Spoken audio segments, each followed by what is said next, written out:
Today in the workshop, I built this rather unorthodox end table or nightstand using a 6 feet long 1x12 and some 1 1/4 inch dowel rods. I started out by measuring 2 feet in and marking a line with a carpenter's square, then cutting down the 1x12 with a circular saw and using the carpenter's square as a guide. I'm using some scrap lumber to raise the 1x12 off my work table so I can create a space below for the saw blade to travel.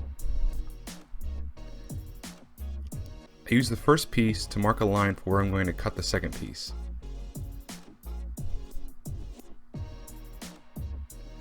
I repeated the same process for the square to make the second cut.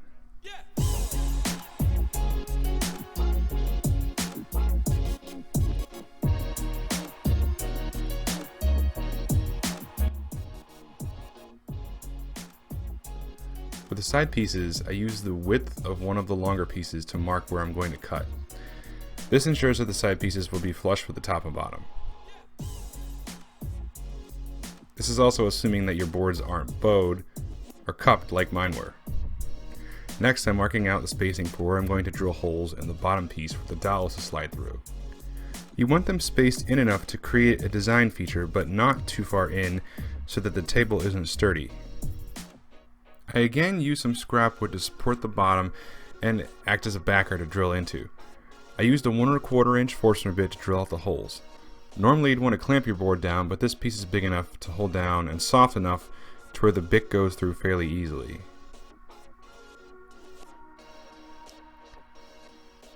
I cut down a 1x4 and spaced it appropriately from the edges of the top. I'm drilling holes in these and then I'm going to glue dowel rods into these after they're attached to the top. Here you can see that I matched them up to the holes on the bottom piece and use them as a drilling template.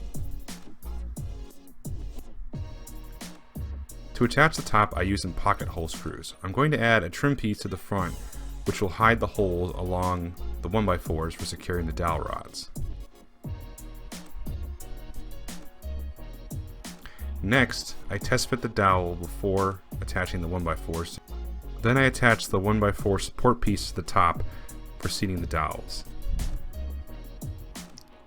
To attach the bottom, I used the Craig jig drill bit to create sort of a recess so I can use the Craig pocket hole screws.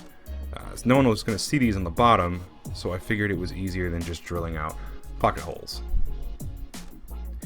If you're still watching, I don't know why.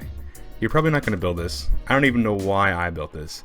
It seemed like a good idea before I built it, but in reality it wasn't.